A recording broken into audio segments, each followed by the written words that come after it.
So I'm not going to say anything bad about the arcade flight simulators. They're great fun. There's nothing wrong with them, so don't take it that way. It's just the difference between the arcade ones and the simulators. There's a lot of differences. You know, you're not going to be flying through canyons like this. You can, but you know, chances of it happening are very slim. And you're not going to take off on a runway that quick on F-16. It takes time to speed up. You're not going to get all of this easy radar and stuff. You know, the radar is dependent on, you know, the sensors in your aircraft. In a video game, everything is known, whereas in the real world, the aircraft has to have sensors pointed in the right direction to get the right information, that kind of thing. And, you know, the gun on this has, what, infinite bullets. You're not going to see targets like this. You might do, depending on how the radar's set up. But you're not going to be pressing X to fire 2 missiles at 2 targets. It's not. A lot of this stuff is done manually. Like this guy's got, you know, 66 missiles, and you know, it's exaggerated.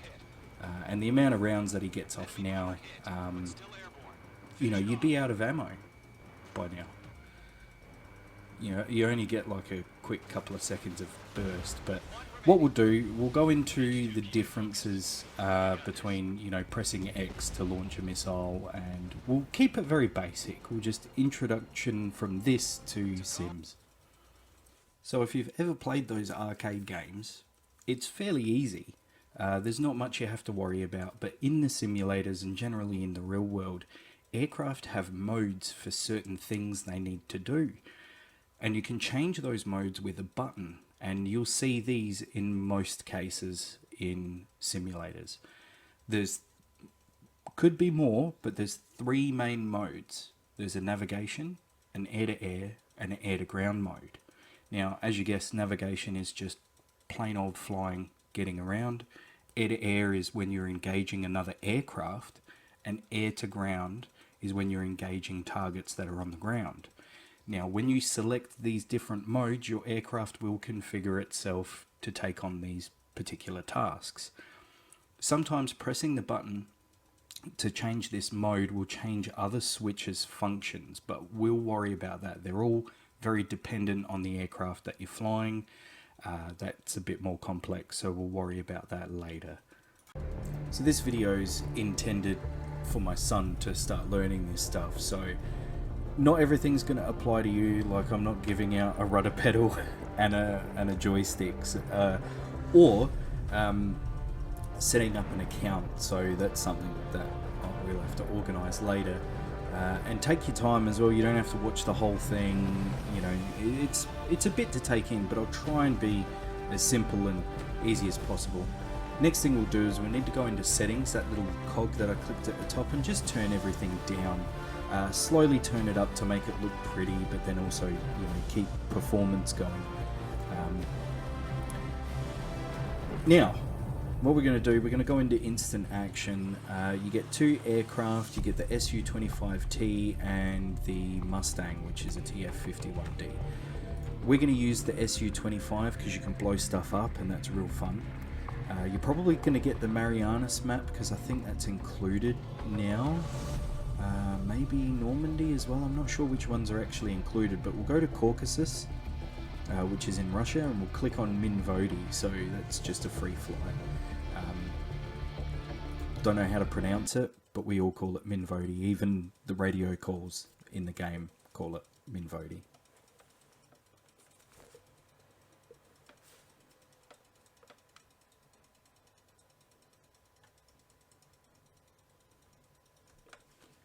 Okay, so you're going to start in the air. Generally, when you start in the air, you make sure all your controls or everything is set up to, you know, be in flight, and you kind of correct them and whatnot. But your controls aren't going to be set up at all, so we're going to have to look at that. Trust me, we're going to try and get through the boring stuff as quick as possible. Yeah. So what we'll do, we'll just hit fly, go escape, go to adjust controls. Now, there's controls that you have to have, like your landing gear and your flaps. What you can do is you can just go to search. We'll put in gear, So you can have a toggle button.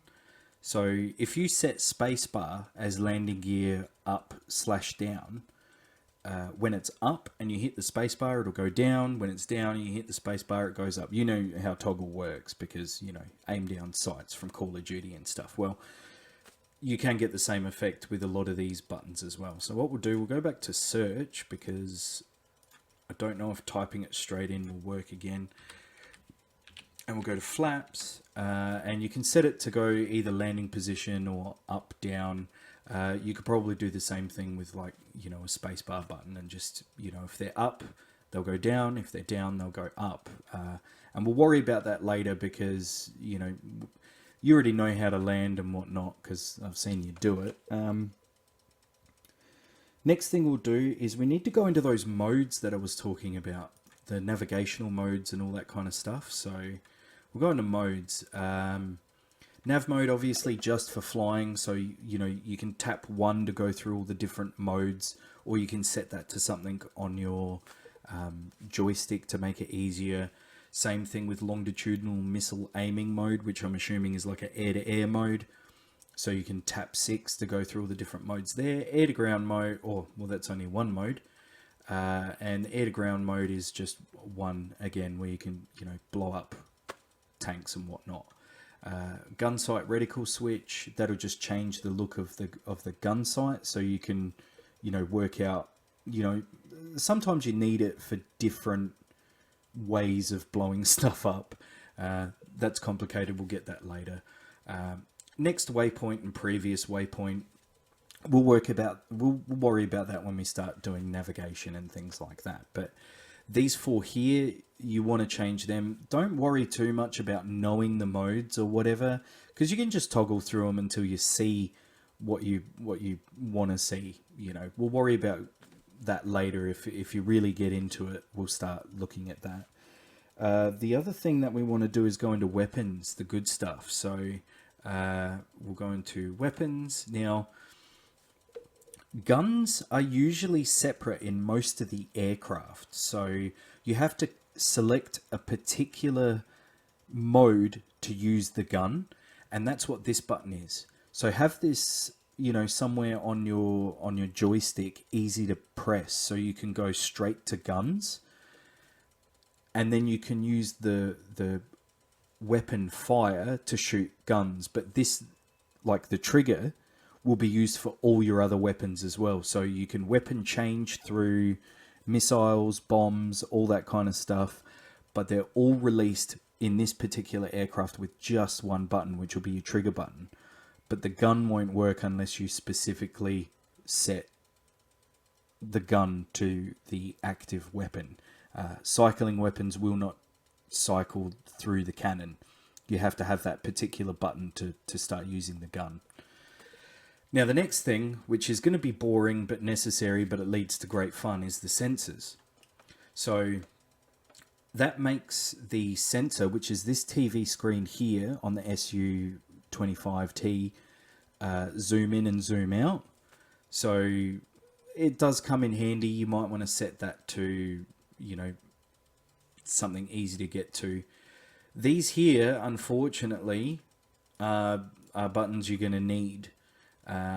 Don't have to worry too much about, you know, what they do. You don't have to know their names or anything. But this one, the night vision FLIR or LLTV, I think that's the one we really need. But we'll get into that later.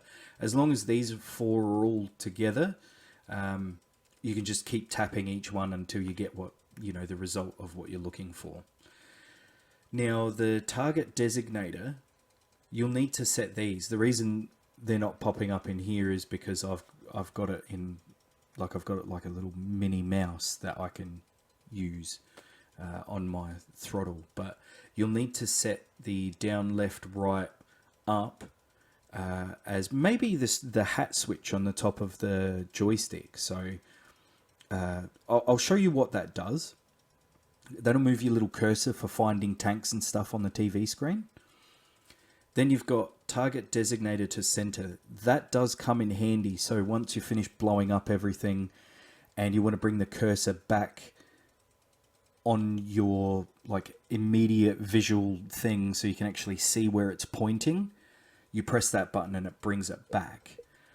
Also target lock, you need that button, so put that on your joystick as something easy to hit, because once you get that camera pointed on a tank, you want to lock the target, and that will stabilize the camera to point at the tank. Then you can blow it up. And target unlock is if you don't need it locked anymore. So after the tank's blown up, or you've decided not to blow it up, and you want to go do something else, unlock the target and probably bring it back to center. So let's just have a look and bring that together. So the different modes that you get, if you see the screen right in front of us at the moment, that's called the HUD. That's got information on, you know, how fast you're moving, how high you are, that kind of thing. But, you know, we'll worry about that another day. And this is the mode changes. So that's ground. Not sure what that is because it's all in Russian.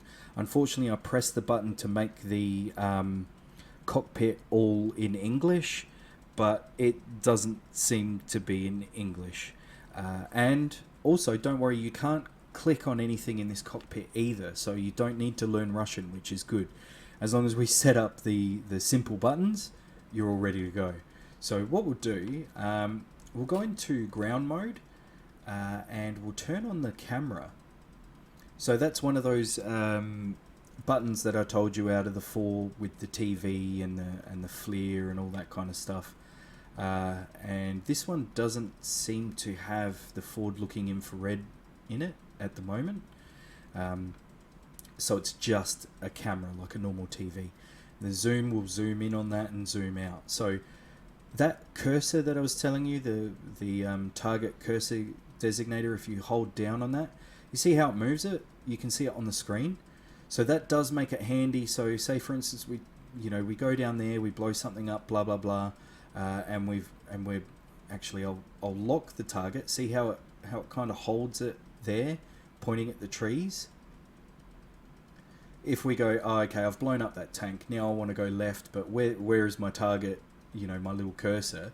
You can press that cursor back to center and see it's up at the top again. So we'll do that again. Lock something on the ground, turn, we've blown it up, we need it back. Let's hit that target cursor to center again. See, just pops back up. So there you go, you've got it. So, you know, you can see bullets coming at you in front of you, blah, blah, blah, you know. So you kind of go down, can't really see it properly. Where are the bullets coming from? Oh, they're coming from a tank over there. And then you lock on the tank. Excellent, you've got it.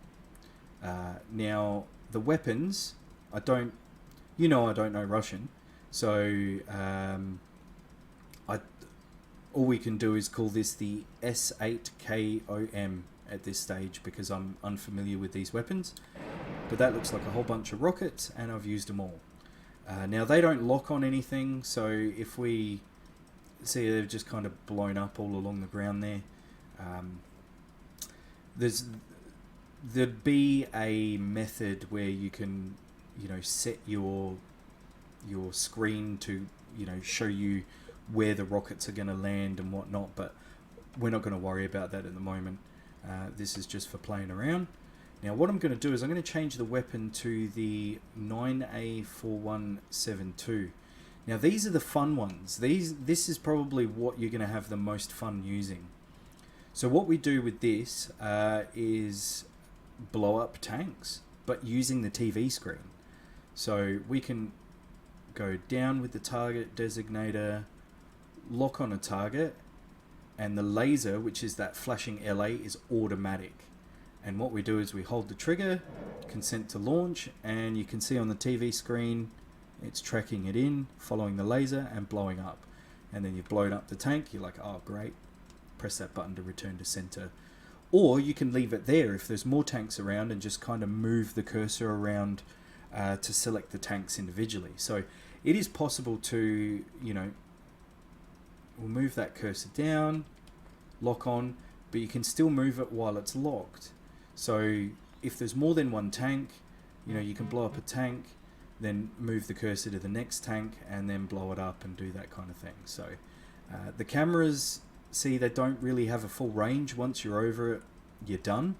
But if you're quick enough, you might be able to blow up more than one, although the missiles themselves have to track one laser in. Unlike Ace Combat, as I was describing, you pretty much get one missile in the air at the time. Until that one hits, there's not really much else you can do because it needs to track the laser in.